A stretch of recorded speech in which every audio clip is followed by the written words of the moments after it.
ನಾನು ರೆಗ್ಯುಲರ್ ರೊಟ್ಟಿಗೆ ಈ ಒಂದೇ ಒಂದು ಇಂಗ್ರೀಡಿಯೆಂಟ್ ಆಡ್ ಮಾಡಿದ್ದು ಮನೇಲಿ ತಿನ್ಬಿಟ್ಟು ಎಲ್ಲ ಫುಲ್ ಕ್ರೇಜಿ ಆಗ್ಬಿಟ್ರು. ಅರ್ಧ ಸ್ವೀಟ್ ಕಾರ್ನ್ ತಗೊಂಡು ಅದನ್ನ ಬಿಡಿಸ್ಕೊಂಡು ಈ ತರ ಉಪ್ಪು ಹಾಕೊಂಡು ಚೆನ್ನಾಗಿ ನೀರಲ್ಲಿ ಬೇಯಿಸ್ಕೊಳ್ಳಿ, ಅದು ಸಾಫ್ಟ್ ಆಗತ್ತೆ. ನೀರೆಲ್ಲ ಸ್ಟ್ರೈನ್ ಮಾಡ್ಕೊಂಡು ಅದು ಕೂಲ್ ಆಗಕ್ಕೆ ಬಿಡಿ.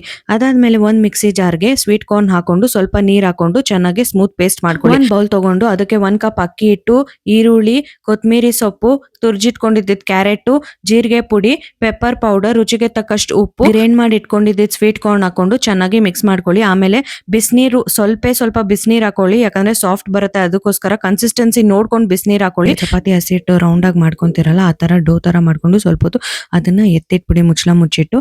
ಅದಾದ್ಮೇಲೆ ನೀವು ಸ್ವಲ್ಪ ಒಂದಿಷ್ಟೇ ರೌಂಡ್ ತಗೊಂಡು ಅದನ್ನ ನಾವು ಯಾವ ತರ ತೋರಿಸಿದೀವೋ ಆ ತರ ರೊಟ್ಟಿ ಫಾರ್ಮ್ ಅಲ್ಲಿ ತಟ್ಕೊಬೇಕು.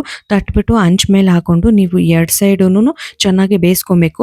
ಎಣ್ಣೆ ಅಥವಾ ತುಪ್ಪ ಏನಾದ್ರೂ ಹಾಕೊಂಡು ಚೆನ್ನಾಗಿ ಎರಡ್ ಸೈಡು ಬೇಯಿಸ್ಕೊಳ್ಳಿ. ಈ ವಿಡಿಯೋ ಈಗಲೇ ಸೇವ್ ಮಾಡ್ಕೊಂಡು ನಿಮ್ಮ ಮಕ್ಳಿಗೂ ಮಾಡ್ಕೊಡಿ. Thanks for watching. ಮತ್ತಷ್ಟು ವಿಡಿಯೋಗಾಗಿ ನನ್ನ ಪೇಜ್ ನ ಫಾಲೋ ಮಾಡೋದನ್ನ ಮರಿಬೇಡಿ. ಮತ್ತೆ ನಿಮ್ ಬೇರೆ ಮಾಮಿ ಫ್ರೆಂಡ್ಸ್ ಜೊತೆನೂ ಶೇರ್ ಮಾಡೋದನ್ನ ಮರಿಬೇಡಿ.